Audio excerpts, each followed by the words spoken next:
उसकी जो सम्मत होगी एक्सेलरेशन की डायरेक्शन होगी वो मीन पोजीशन की तरफ होगी, क्योंकि बॉडी एक्सट्रीम पोजीशन तक जाते हुए उसकी वेलोसिटी डिक्रीज़ होती है, और जब वेलोसिटी डिक्रीज़ होती है तो एक्सेलरेशन की डायरेक्शन चेंज हो जाती है।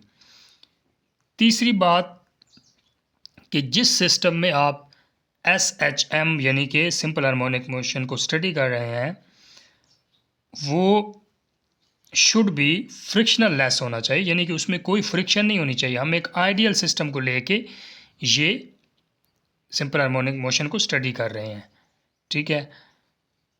और बॉडी में इनर्शिया होता है, ज़ाहिर है बॉडी में मैस है तो इनर्शिया है। एंड रिस्टोरिंग फोर्स, और जब आप ये असल में जो रिस्टोरिंग फोर्स होती है ये आपकी एक्सटर्नल फोर्स का रिएक्शन होती है, ठीक है। जब आप किस यानी कि न्यूटन सेकंड लॉ के मुताबिक अगर आप देखें ना कि जब आप किसी जिस्म पर फोर्स लगाते हैं तो उस जिस्म में एक्सेलरेशन पैदा होता है, ठीक है। रिस्टोरिंग फोर्स होती है जो जिस्म पर मीन पोजीशन की तरफ रिएक्ट करती है, यानी कि जिस्म को मीन पोजीशन की तरफ ले आती है। अब हमने motion of mass attach to spring, ये एक स्प्रिंग है, इसके साथ हमने एक मास को अटैच किया हुआ है, जिस एक ब्लॉक है जिसका मास m है उसको अटैच किया है। हमने एक्सटर्नल फोर्स लगाई इस ब्लॉक पे, तो ये अपनी मीन पोजीशन से x डिस्प्लेसमेंट तय करके a पोजीशन तक गया है।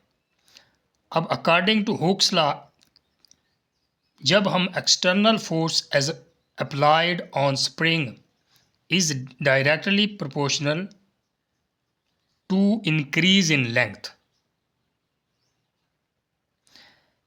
तो जब हमने इस पे एक्सटर्नल फोर्स लगाई तो ये ब्लॉक मेन पोजीशन से ए पोजीशन एक्सट्रीम पोजीशन की तरफ मूव किया, तो इसके जो ये डिस्प्लेसमेंट में इजाफा हुआ है, तो यहाँ पे हम F directly proportional to x लिख सकते हैं, क्योंकि जूँ जूँ आप F बढ़ाते जाएंगे तो आपका डिस्प्लेसमेंट बढ़ता जाएगा। फिर आपको पता है कि जब प्रोपोर्शनैलिटी को हम ख़त्म करते हैं तो इक्वालिटी में तब्दील करते हैं, और जब इक्वालिटी आती है तो आगे कोई ना कोई कांस्टेंट आता है।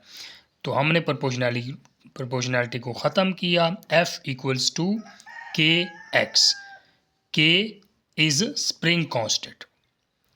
अब के स्प्रिंग का कांस्टेंट होता है।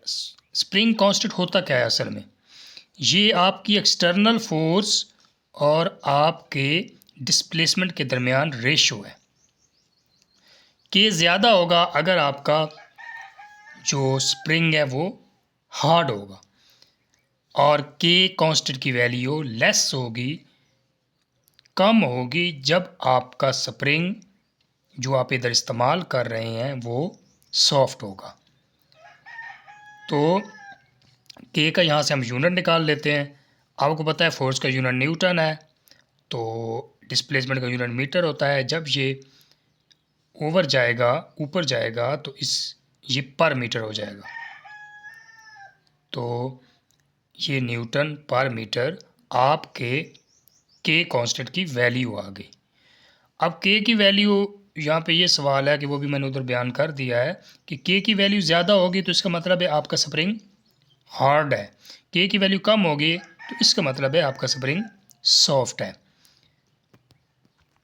ये मटेरियल पे यानी कि डिपेंड कर रहा है ना, मटेरियल पे, जो आपके स्प्रिंग है उसके मटेरियल पे। स्प्रिंग कांस्टेंट क्या है, ratio of external force to increase in length, यानी कि x आपका डिस्प्लेसमेंट।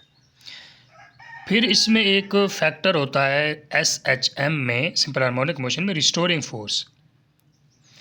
जब आप स्प्रिंग को यहाँ से मीन पोजीशन से पकड़ कर इधर ले गए तो इसने x डिस्प्लेसमेंट तय किया, आपने एक्सटर्नल फोर्स लगाई, आपने जब ये फोर्स रिलीज़ की तो स्प्रिंग वापस अपनी मीन पोजीशन की तरफ दौड़ा आया। तो जो चीज़ इसको एक्सट्रीम पोजीशन से मीन पोजीशन की तरफ ले आई है वही तो आपकी रिस्टोरिंग फोर्स है, और ये रिस्टोरिंग फोर्स की वजह से हुआ है। When external force is released, spring moves towards mean position due to restoring force. अब हम ये restoring force equal to -kx।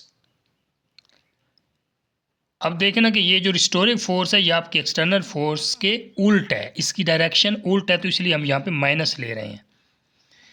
फिर जब आपके स्प्रिंग यहाँ से हमने रिलीज़ किया एक्सटर्नल फोर्स, ये मेन पोजीशन की तरफ आया, तो ये जहाँ यहाँ पे रुका नहीं है मेन पोजीशन पे, ये इनर्शिया की वजह से आगे चला गया, तो ये दूसरी मेन पोजीशन बी पे जाके स्टॉप होता है। अब according to Newton second law F equals to ma। अब यहाँ पे हम न्यूटन सेकेंड लॉ इसलिए इस्तेमाल कर रहे हैं क्योंकि हमने मैस पे फोर्स लगाई थी और उसमें एक्सेलरेशन प्रोड्यूस हुआ था और उसने कुछ ना कुछ फासला भी तय किया था। तो F इक्वल्स टू ma, तो F की जगह हमने मैस एक्सेलरेशन पुट किया, यहाँ से हम मैस को इधर ले गए, एक्सेलरेशन इधर हो गया। हमने क्या किया कि ये जो इक्वालिटी है उसको प्रोपोर्शनैलिटी में कन्वर्ट किया। आपको पता है कि K कांस्टेंट है और ओवर M जो है M भी कांस्टेंट है, क्योंकि मैथ तो हमेशा कांस्टेंट ही होता है ना। तो आप इस पूरी वैल्यू को प्रोपोर्शनैलिटी में कन्वर्ट कर सकते हैं। तो यहाँ पे आपका क्या आ गया, acceleration directly proportional to -x। तो यही तो आपकी कंडीशन है सिंपल हार्मोनिक मोशन के लिए।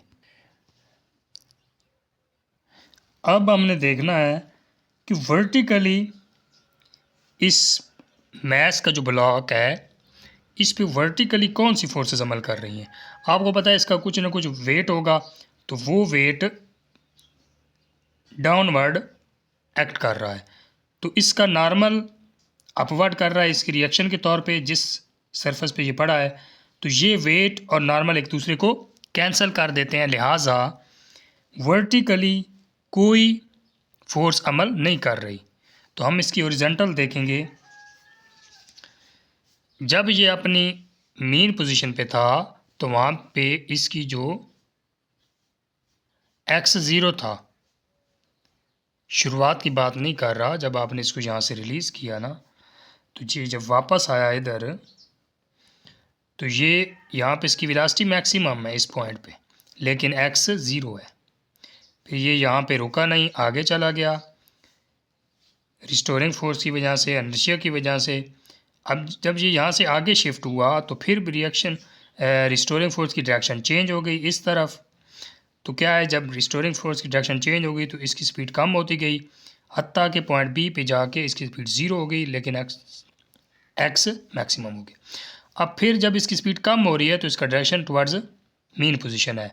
तो ये पूरी जो कंडीशंस हमने आपको बताई हैं मैंने, ये सारी सिंपल हार्मोनिक मोशन में है।